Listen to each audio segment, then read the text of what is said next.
열왕기상 11장. 솔로몬 왕은 외국 여자들을 좋아하였다. 이집트의 바로의 딸 말고도 모압 사람과 암몬 사람과 에돔 사람과 시돈 사람과 헷 사람에게서 많은 외국 여자를 후궁으로 맞아들였다. 주님께서 일찍이 이 여러 민족을 두고 이스라엘 자손에게 경고하신 일이 있다.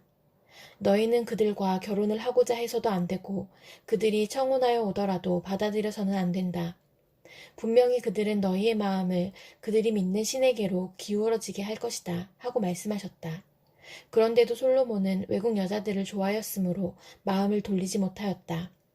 그는 자그마치 700명의 후궁과 300명의 첩을 두었는데 그 아내들이 그의 마음을 사로잡았다. 솔로몬이 늙으니 그 아내들이 솔로몬을 꾀어서 다른 신들을 따르게 하였다. 그래서 솔로몬은 자기의 주 하나님께 그의 아버지 다윗만큼은 완전하지 못하였다.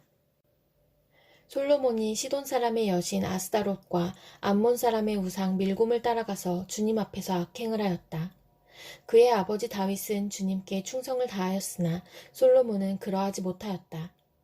솔로몬은 예루살렘 동쪽 산에 모압의 혐오스러운 우상 그모스를 섬기는 산당을 짓고 암몬 자손의 혐오스러운 우상 몰렉을 섬기는 산당도 지었는데 그는 그의 외국인 아내들이 하자는 대로 그들의 신들에게 향을 피우며 제사를 지냈다. 이와 같이 솔로몬의 마음이 주 이스라엘의 하나님을 떠났으므로 주님께서 솔로몬에게 진노하셨다. 주님께서는 2번씩이나 솔로몬에게 나타나셔서 다른 신들을 따라가지 말라고 당부하셨지만 솔로몬은 주님께서 하신 말씀에 순종하지 않았다. 그러므로 주님께서 솔로몬에게 이렇게 말씀하셨다. 내가 이러한 일을 하였고 내 언약과 내가 너에게 명령한 내 법규를 지키지 아니하였으니 내가 반드시 내게서 왕국을 떼어서 내 신하에게 주겠다. 다만 내가 사는 날 동안에는 내 아버지 다윗을 보아서 그렇게 하지 않겠지만 내 아들 때에 이르러서는 내가 이 나라를 갈라놓겠다. 그러나 이 나라를 갈라서 다 남에게 내주지는 않고 나의 종 다윗과 내가 선택한 예루살렘을 생각해서 한 지파만은 내 아들에게 주겠다. 이렇게 해서 주님께서는 에돔 출신으로 에돔에 살고 있는 왕손 하닷을 일으키셔서 솔로몬의 대적이 되게 하셨다. 전에 다윗이 에돔에 있을 때에 군사령관 요압 장군이 살해당한 사람들을 묻으려고 그곳으로 내려갔다가 에돔에 있는 모든 남자를 다 쳐 죽인 일이 있다. 요압은 온 이스라엘 사람과 함께 에돔에 있는 모든 남자를 다 진멸할 때까지 6달 동안 거기에 머물러 있었다. 그러나 하닷은 자기 아버지의 신하이던 에돔 사람들을 데리고서 이집트로 도망하였다. 그때 하닷은 아직 어린 소년이었다. 그들은 미디안에서 출발하여 바란에 이르렀고 그곳에서 장정 몇 사람을 데리고 이집트로 내려가서 이집트 왕 바로에게로 갔다. 이집트 왕 바로는 그에게 집과 얼마만큼의 음식을 내주고 땅도 주었다. 하닷이 바로의 눈에 들었으므로 바로는 자기의 처제 곧 다브네스 왕비의 동생과 하닷을 결혼하게 하였다. 다브네스의 동생은 아들 그누밧을 낳았는데 다브네스는 그를 바로의 궁 안에서 양육하였으므로 그누밧은 바로의 궁에서 바로의 아들들과 함께 자랐다. 그 뒤에 하닷은 다윗과 군사령관 요압 장군이 죽었다는 것을 이집트에서 듣고서 고국 땅으로 돌아가게 허락해달라고 바로에게 요청하였다. 그러자 바로는 그에게 나와 함께 있는 것이 무엇이 부족해서 그렇게도 고국으로 가려고만 하오 하면서 말렸다. 그러나 하닷은 부족한 것은 아무것도 없지만 보내달라고 간청하였다. 하나님께서는 솔로몬의 또 다른 대적자로서 엘리아다의 아들 르손을 일으키셨다. 그는 자기가 섬기던 소바왕 하닷에셀에게서 도망한 사람이다. 다윗이 소바 사람들을 죽일 때에 그는 사람들을 모으고 그 모은 무리의 두목이 되어서 다마스쿠스로 가서 살다가 마침내 다마스쿠스를 다스리는 왕이 되었다. 르손은 솔로몬의 일생 동안에 이스라엘의 대적자가 되었다. 그렇지 않아도 솔로몬은 하닷에게 시달리고 있었는데 엎친 데 덮친 격으로 르손에게도 시달렸다. 르손은 시리아를 다스리는 왕이 되어서 계속하여 이스라엘을 괴롭혔다. 느밧의 아들 여로보암은 에브라임 족의 스레다 사람으로서 한동안은 솔로몬의 신하였다. 이 사람까지도 솔로몬 왕에게 반기를 들어서 대적하였다. 그의 어머니는 과부 수루아이다. 그가 왕에게 반기를 든 사정은 이러하다. 솔로몬이 밀로를 건축하고 그의 아버지 다윗성의 갈라진 성벽 틈을 수리할 때이다. 그 사람 여로보암은 능력이 있는 용사였다. 솔로몬은 이 젊은이가 일 처리하는 것을 보고는 그에게 요셉 가문의 부역을 감독하게 하였다. 그 무렵에 여로보암이 예루살렘에서 나아오다가 길에서 실로의 아히야 예언자와 마주쳤다. 아히야는 새 옷을 걸치고 있었고 들에는 그들 둘만 있었는데 아히야는 그가 입고 있는 새 옷을 찢어서 12조각을 내고 여로보암에게 말하였다. 10조각은 그대가 가지십시오. 주 이스라엘의 하나님께서 그대에게 이렇게 말씀하셨습니다. 자, 내가 솔로몬의 왕국을 찢어서 10지파를 너에게 준다. 그리고 한 지파는 내 종 다윗을 생각해서 그리고 이스라엘의 모든 지파 가운데서 내가 선택한 성읍 예루살렘을 생각해서 솔로몬이 다스리도록 그대로 남겨둔다. 솔로몬은 나를 버리고 시돈 사람의 여신인 아스다롯과 모압의 신 그모스와 암몬 자손의 신 밀곰에게 절하며 그의 아버지 다윗과는 달리 내 앞에서 바르게 살지도 않고 법도와 율례를 지키지도 않았지만 내가 택한 나의 종 다윗이 내 명령과 법규를 지킨 것을 생각해서 솔로몬이 살아있는 동안에는 그 온 왕국을 그의 손에서 빼앗지 아니하고 그가 계속해서 통치하도록 할 것이다. 그렇지만 그의 아들 때에 가서는 내가 그 나라를 빼앗아서 그 가운데서 10지파를 너에게 주고 한 지파는 솔로몬의 아들에게 주어서 다스리게 할 것이다. 그러면 그가 내 이름을 기리도록 내가 선택한 토성 예루살렘에서 다스릴 것이고 내 종 다윗에게 준 불씨가 꺼지지 않을 것이다. 여로보암아, 내가 너를 이스라엘의 왕으로 삼겠다. 너는 내가 원하는 모든 지역을 다스릴 것이다. 내가 나의 종 다윗이 한 것과 같이 내가 명령한 모든 것을 따르고 내가 가르친 대로 살며 내 율례와 명령을 지켜서 내가 보는 앞에서 바르게 살면 내가 너와 함께 있을 것이며 내가 다윗 왕조를 견고하게 세운 것 같이 내 왕조도 견고하게 세워서 이스라엘을 너에게 맡기겠다. 솔로몬이 지은 죄 때문에 내가 다윗 자손에게 이러한 형벌을 줄 것이지만 항상 그러하지는 않을 것이다. 솔로몬이 여로보암을 죽이려고 하니 여로보암은 일어나서 이집트 왕 시삭에게로 도망하여 솔로몬이 죽을 때까지 이집트에 머물러 있었다. 솔로몬의 나머지 행적과 그가 한 모든 일과 그의 지혜는 모두 솔로몬 왕의 실록에 기록되어 있다. 솔로몬은 예루살렘에서 40년 동안 온 이스라엘을 다스렸다. 솔로몬은 죽어서 그의 아버지 다윗의 성에 묻혔다. 그의 아들 르호보암이 그의 뒤를 이어 왕이 되었다. 열왕기상 12장. 온 이스라엘이 르호보암을 왕으로 세우려고 세겜에 모였으므로 르호보암도 세겜으로 갔다. 느밧의 아들 여로보암도 이 소문을 들었다. 그때 그는 솔로몬 왕을 피하여 이집트로 가서 있었다. 이집트에서 사람들이 여로보암을 불러내니 그가 이스라엘의 모든 회중과 함께 르호보암에게로 가서 이렇게 말하였다. 임금님의 아버지께서는 우리에게 무거운 멍에를 메우셨습니다.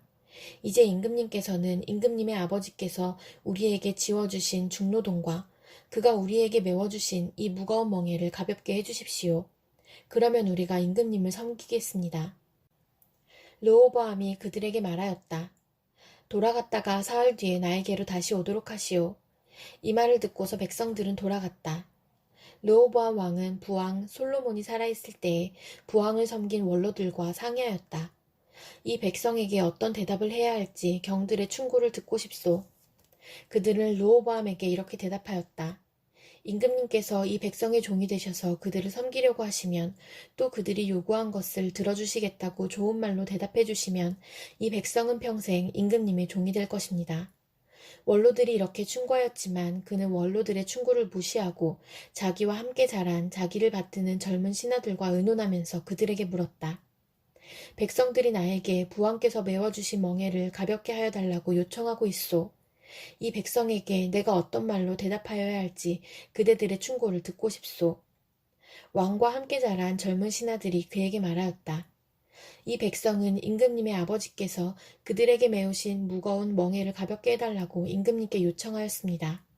그러나 임금님께서는 이 백성에게 이렇게 말씀하십시오. 내 새끼손가락 하나가 내 아버지의 허리보다 굵다. 내 아버지가 너희에게 무거운 멍에를 메웠다. 그러나 나는 이제 너희에게 그것보다 더 무거운 멍에를 메우겠다. 내 아버지는 너희를 가죽 채찍으로 매질하였지만 나는 너희를 쇠 채찍으로 치겠다 하고 말씀하십시오. 왕이 백성에게 사흘 뒤에 다시 오라고 하였으므로 여로보암과 온 백성은 사흘째 되는 날에 르호보암 앞에 나아왔다. 왕은 원로들의 충고는 무시하고 백성에게 가혹한 말로 대답하였다. 그는 젊은이들의 충고대로 백성에게 말하였다. 내 아버지가 당신들에게 무거운 멍에를 메웠소. 그러나 나는 이제 그것보다 더 무거운 멍에를 당신들에게 메우겠소.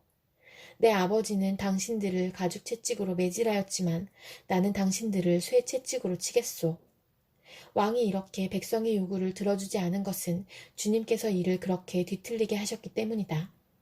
이것은 주님께서 실로 사람 아이야를 시켜서 느밧의 아들 여로보암에게 하신 말씀을 이루시려는 것이었다. 온 이스라엘은 왕이 자기들의 요구를 전혀 듣지 않는 것을 보고 왕에게 외쳤다. 우리가 다윗에게서 받을 몫이 무엇인가? 이새의 아들에게서는 받을 유산이 없다. 이스라엘아, 저마다 자기의 장막으로 돌아가라. 다윗아, 이제 너는 내 집안이나 돌보아라. 그런 다음에 이스라엘 백성은 저마다 자기의 장막으로 돌아갔다. 그러나 유다의 여러 성읍에 살고 있는 이스라엘 자손은 르호보암의 통치 아래에 남아있었다. 르호보암 왕이 강제노동 감독관 아도니람을 이스라엘 자손에게 보내니 온 이스라엘이 모여서 그를 돌로 쳐 죽였다. 그러자 르호보암 왕은 급히 수레에 올라서서 예루살렘으로 도망하였다. 이렇게 이스라엘은 다윗 왕조에 반역하여서 오늘에 이르렀다. 이 무렵에 온 이스라엘 백성은 여로보암이 돌아왔다는 소식을 듣고서 사람을 보내어 그를 총회로 불러왔으며 그를 온 이스라엘을 다스리는 왕으로 추대하였다. 그리하여 유다 지파만 제외하고는 어느 지파도 다윗 가문을 따르지 않았다. 르호보암이 예루살렘에 이르러서 온 유다의 가문과 베냐민 지파의 동원령을 내려 정병 18만 명을 선발하였다. 그래서 이스라엘 가문과 싸워서 왕국을 다시 솔로몬의 아들 르호보암에게 돌리려고 하였다. 그러나 그때 하나님께서 하나님의 사람 스마야에게 말씀하셨다. 너는 유다 왕 솔로몬의 아들 르호보암과 유다와 베냐민의 모든 가문과 그 밖에 나머지 모든 백성에게 이 말을 전하여라. 나 주가 말한다. 일이 이렇게 된 것은 내가 시킨 것이다. 너희는 올라가지 말아라. 너희의 동족인 이스라엘 자손과 싸우지 말고 저마다 자기 집으로 돌아가거라. 그들은 이러한 주님의 말씀을 듣고 주님의 말씀에 순종하여 모두 귀향하였다. 여로보암이 에브라임의 산지에 있는 세겜성을 도성으로 삼고 얼마 동안 거기에서 살다가 분우엘 성을 세우고 그리로 도성을 옮겼다. 그런데 여로보암의 마음에 잘못하면 왕국이 다시 다윗 가문으로 돌아갈지도 모른다는 생각이 들었다. 이 백성이 예루살렘에 있는 주님의 성전으로 제사를 드리려고 올라갔다가 그들의 마음이 그들의 옛 주인인 유다왕 르호보암에게로 돌아가게 되는 날이면 그들이 자기를 죽이고 유다왕 르호보암에게 돌아갈지도 모른다는 생각이 들었다. 왕은 국리를 한 끝에 금송아지상 2개를 만들었다. 그리고는 백성에게 이렇게 말하였다. 예루살렘으로 올라가는 일은 너희에게는 너무 번거로운 일이다. 이스라엘 백성들아, 너희를 이집트에서 구해주신 신이 여기에 계신다. 그리고 그는 금송아지 상 2개를 하나는 베델에 두고 다른 하나는 단에 두었다. 그런데 이 일은 이스라엘 안에서 죄가 되었다. 백성들은 저 멀리 단까지 가서 거기에 있는 그 한 송아지를 섬겼다. 여로보암은 또 여러 높은 곳에 산당들을 짓고 레위 자손이 아닌 일반 백성 가운데서 제사장을 임명하여 세웠다. 여로보암은 유다에서 행하는 절기와 비슷하게 하여 8째 달 보름날을 절기로 정하고 베델에다 세운 제단에서 그가 만든 송아지들에게 제사를 드렸으며 그가 만든 베델의 산당에서 제사를 집행할 제사장들도 임명하였다. 왕은 자기 마음대로 정한 8째 달 보름날에 베델에 세운 제단에서 제사를 드렸다. 그는 이스라엘 자손이 지켜야 할 절기를 이렇게 제정하고 자기도 그 제단에 분향을 하려고 올라갔다. 열왕기상 13장. 여로보암이 제단 곁에 서서 막 분향을 하려고 하는데 바로 그때 하나님의 사람이 주님의 말씀을 전하려고 유다로부터 베델로 왔다. 그리고 그는 그 제단 쪽을 보고서 주님께 받은 말씀을 외쳤다. 제단아, 제단아, 나 주가 말한다. 다윗의 가문에서 한 아들이 태어난다. 그 이름은 요시야다. 그가 너의 위에 분향하는 산당의 제사장들을 너의 위에서 죽여서 제물로 바칠 것이며 또 그가 너의 위에서 그 제사장들의 뼈를 태울 것이다. 바로 그때에 그는 한 가지 징표를 제시하며 이렇게 말하였다. 이것은 나 주가 말한 징표다. 이 제단이 갈라지고 그 위에 있는 재가 쏟아질 것이다. 여로보암 왕은 하나님의 사람이 베델에 있는 제단 쪽에 대고 외치는 말을 듣고 제단 위로 손을 내밀면서 저자를 잡아라 하고 소리를 쳤다. 그러자 그 사람에게 내어뻗은 여로보암의 손이 마비되어서 다시 오므릴 수 없었다. 그리고 곧 이어서 하나님의 사람이 주님의 말씀으로 제시한 징표대로 그 제단은 갈라지고 그 제단으로부터는 재가 쏟아져 내렸다. 그러자 왕은 하나님의 사람에게 제발 그대의 주 하나님께 은총을 빌어서 내 손이 회복되도록 기도하여 주시오 하고 청하였다. 하나님의 사람이 주님께 은총을 비니 왕의 손이 회복되어서 예전과 같이 되었다. 이에 왕은 하나님의 사람에게 말하였다. 나와 함께 집으로 가서 피곤을 풀도록 합시다. 그대에게 선물도 주고 싶소. 그러나 하나님의 사람은 왕에게 이렇게 말하였다. 비록 임금님께서 저에게 왕실 재산의 절반을 주신다고 하여도 나는 임금님과 함께 갈 수 없습니다. 이곳에서는 밥도 먹지 않겠으며 물도 마시지 않겠습니다. 주님께서 나에게 명하시기를 밥도 먹지 말고 물도 마시지 말고 온 길로 되돌아가지도 말라고 하셨습니다. 그런 다음에 그는 베델에 올 때 온 길로 돌아가지 않고 다른 길로 돌아갔다. 그 무렵에 늙은 예언자가 베델에 살고 있었다. 그의 아들들 가운데 하나가 와서 그날 베델에서 하나님의 사람이 한 일과 그가 왕에게 말한 내용을 모두 아버지에게 말하였다. 그러자 그들의 아버지가 그들에게 그가 어느 길로 돌아갔느냐 하고 물었다. 그의 아들들은 유다로부터 온 하나님의 사람이 돌아간 길을 말하였다. 그 말을 듣고서 그들의 아버지는 곧 그의 아들들에게 말하였다. 내가 타고 갈 나귀에 안장을 얹어다오. 그들이 아버지가 타고 갈 나귀에 안장을 얹으니 그는 나귀를 타고서 하나님의 사람을 뒤쫓아갔다. 마침내 그는 상수리나무 아래에 앉아있는 하나님의 사람을 보고 물었다. 그대가 유다로부터 온 하나님의 사람이요. 그러자 그가 대답하였다. 그렇습니다. 그는 하나님의 사람에게 말하였다. 함께 우리 집으로 가서 무엇을 좀 잡수시고 가시지요. 하나님의 사람은 대답하였다. 나는 노인 어른과 함께 돌아가서 노인 어른의 집에 들어갈 수 없습니다. 또 이곳에서는 누구와 함께 밥을 먹어도 안 되고 물을 마셔도 안 됩니다. 주님께서 나에게 명하시기를 여기에서는 밥도 먹지 말고 물도 마시지 말고 온 길로 되돌아가지도 말라고 하셨습니다. 그래서 그는 하나님의 사람에게 이렇게 말하였다. 나도 그대와 같은 예언자요. 주님께서 천사를 보내셔서 나에게 말씀하시기를 그대를 내 집으로 데리고 가서 밥도 대접하고 마실 물도 대접하라고 하셨소. 그런데 그것은 거짓말이었다. 이렇게 해서 하나님의 사람은 이 늙은 예언자와 함께 가서 그의 집에서 밥을 먹고 물도 마셨다. 그들이 이렇게 식탁에 함께 앉아 있는데 주님의 말씀이 하나님의 사람을 데려온 그 예언자에게 내렸다. 그는 유다에서 온 그 하나님의 사람에게 이렇게 외쳤다. 주님께서 말씀하십니다. 당신은 주님의 말씀을 어기고 당신의 주 하나님께서 당신에게 말씀하신 명령을 지키지 않았습니다. 당신은 주님께서 밥도 먹지 말고 물도 마시지 말라고 말씀하신 곳에서 밥도 먹고 물도 마셨습니다. 그러므로 당신의 주검은 당신 조상의 무덤에 묻히지 못할 것입니다. 그 늙은 예언자는 하나님의 사람이 밥을 먹고 물을 마신 뒤에 나귀 등에 안장을 얹어주었다. 이에 그 사람이 길을 떠났다. 그는 길을 가다가 사자를 만났는데 그 사자가 그를 물어 죽였다. 그리고 그 주검은 길가에 버려두었으며 나귀와 사자는 그 주검 옆에 서 있었다. 길을 지나가는 사람들은 길가에 버려둔 주검과 그 주검 가까이에서 어슬렁거리는 사자를 보았다. 그들은 그 늙은 예언자가 사는 성읍으로 돌아와서 이 사실을 널리 알렸다. 길을 가는 하나님의 사람을 자기 집으로 데리고 간 그 늙은 예언자가 이 말을 듣고 말하였다. 그는 틀림없이 주님의 말씀을 어긴 그 하나님의 사람일 것이다. 주님께서는 전에 그에게 말씀하신 대로 그를 사자에게 내주셔서 사자가 그를 찢어 죽이게 하신 것이다. 그리고 그는 또 자기의 아들들에게 나귀의 안장을 지우라고 하였다. 그들이 나귀의 안장을 지워놓으니 그는 곧 가서 길가에 있는 그 주검을 찾아내었다. 나귀와 사자가 그 주검 가까이에 서 있었는데 사자는 그 주검을 먹지 않았을 뿐만 아니라 나귀도 물어 죽이지 않았다. 예언자는 하나님의 사람의 주검을 나귀 등에 싣고 자기의 성읍으로 옮겨와서 곡을 한 뒤에 묻어주었다. 그 주검을 자기의 무덤에 안장하고 나서 그 늙은 예언자는 아이고 내 형제여 하면서 통곡을 하였다. 장사를 마친 뒤에 그는 자기 아들들에게 말하였다. 내가 죽거든 너희는 나를 이 하나님의 사람이 묻힌 곳에 같이 묻어다오. 나의 뼈를 그의 뼈 옆에 두어라.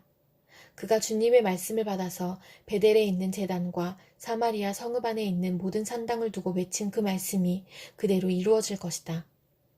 이런 일이 생긴 뒤에도 여로보암은 여전히 그 악한 길에서 돌아서지 아니하고 오히려 일반 백성 가운데서 원하는 사람은 누구든지 산당의 제사장으로 임명하였다.